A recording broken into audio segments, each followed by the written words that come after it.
Make of his comments? What do you make of him wanting to leave, possibly in January? What I don't like about these stories and these comments is the fact that the two shining lights for the next generation were supposed to be Haaland and Mbappe. Haaland is flying and scoring his goals. Mbappe is doing a lot of talking on his international breaks and every other time he gets a chance to have an interview, and he says, these are my frustrations. And granted, yes, things are not going smoothly because as the owner, the guy with power, you're happy with things that are not going, you're not happy with things that are happening on the pitch and off the pitch, because no regular players are not happy with what the coach says, or what the coach wants from them. Because he's got so much power and so much leeway as a player, he can then say, what they said to me was a lie because I was supposed to do this and that. And it's getting in the way of the footballing talent. It's getting in the way of the star that is Kylian Mbappe, because he's still a good player, but all these things just tarnish what is happening with the boy right now. But what it does show for me is maybe he needs to grow up a bit in terms of maturing or doing a bit more, because this is a relaxed stance in terms of, if you guys give me all the tools that I want, I'll perform. Sometimes you don't have those tools, but if you give a guy that much power, these are the kind of things that he'll tell you. Well, you said this and this and this and this, therefore I can't perform. Donna, it happens, Uguti, such and such. Do you think, rather, let me ask the question, do you think Fernando Torres would say, well, I played well with Gerrard, since he's injured, I can't perform? You don't say that. You can't say, well, since Kevin De Bruyne is injured, Bernardo's not giving the passes that I wanted, like he did, or like Kevin De Bruyne did. You don't get that from Haaland. So things break, things change. Adapt and play, Mbappe. You can't say you can't create your ideal environment all the time. As football, you're a player. Adapt. Sometimes you'll play a 9, sometimes you'll play a 10, sometimes you'll play out wide. Adapt and let your talent do the talking for you. So for me, you're whining, basically. It's so, and it's not happening. Sometimes, as we've seen in football, your formation changes as is necessitated by the situation. Sometimes your style of play changes because of injuries and whatnot. So, Mbappe, adapt. Show that you are good. Adapt. You're playing at PSG in the Farmers League, for goodness sake. Yes, you could get. There's a difference between 10 and 15 more goals in terms of where you play, but dude, you're easily, comfortably doing whatever you want, because maybe Neymar has got the free role and that's why he's shining. Maybe the addition of Messi makes it a bit more different for you, but what do you want there to happen for you to shine? Dude, it's already an easy job for you to play in League One. So for me, Yakala, man, for no reason. It's an interesting thing for me to watch the career of Kylian Mbappe off the field, regarding the things that he says, regarding the things that are reported by him, play out in real time. Because here is a young man, which he still is, that we met at 18 when he burst onto the scene with Monaco and did what he did in the Champions League. And then we see him the following year in the World Cup at still 18 or 19, around about those ages. Just flying. And he has a dominant World Cup. It's the best you've seen from a teenager since Pelé in 1958. You know, he's even not playing Lionel Messi in a game against Argentina.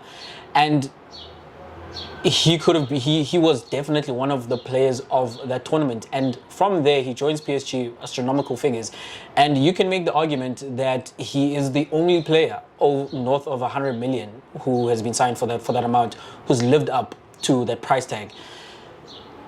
So we have on our hands a wunderkid, and who has not disappointed in terms of expectations from when we first saw him and the level of talent that was identified by everybody. And he's just continued to grow in that. This season, he scored 12 goals in 13 matches. So the numbers are there. The performances are there. You cannot look at him and fault him for whatever is happening off the field, whatever is happening in his mind is affecting his game. And this is why it's intriguing to me, because he's doing all these things, and all these things are happening around him. And I cannot come here and say, and this is why he's not playing well, or he's playing badly, or this is why that PSG are losing or winning or not winning. Last season, when Messi was not in the mindset to play for PSG and he was still pining over his time in Barcelona, and Neymar was in and out of the team with injuries, this boy was going about his business, want to say carrying the team. It's in France, but like, he was always there and he was playing and he was performing. You cannot fault him for things that have not gone well, which is like the Champions League. You said it was mostly, you put the blame on Messi in them being knocked out. Yes. And you did not once come back to Mbappe, because you recognize as well that he did his bit, you know? And that's why it's interesting, because I'm trying to make sense of, he is a diva And we hear these things about football players. We never truly see them like spill out into the media or like on public platforms where we can dissect them as we are with Mbappe. So it's a, what do you say to him? Stop doing this. Like, stop doing it. Why? Because ultimately, does it affect the bottom line? I'm irritated by it because it is whiny. Yes, it is whiny, you know. But the question of the promises that were made that are being broken, I'd put that on the side of PSG in terms of why are you making him all these promises? Because what happened with PSG and Mbappe staying there, what we were led to believe and what it looked like for the longest time is he was going to sign for Real Madrid. The reason he did not sign a contract extension in December, January, was because he was going to leave on a free to go to the Bernabeu. And then at the last hour, he doesn't go there because PSG have basically sold the house. And, or rather, they've signed the house over to him and put him on the papers that say that you're the owner. Title deed, on the yeah. title deed, thank you. So it's time to pay up. You know, you made him these promises. You gave him an unprecedented amount of power where he's hiring coaches, or he's part of like hiring coaches and the sporting director. People were fired because after consulting with Mbappe. And now what has happened is that the monster you created is coming back to actually bite you in the behind, you know?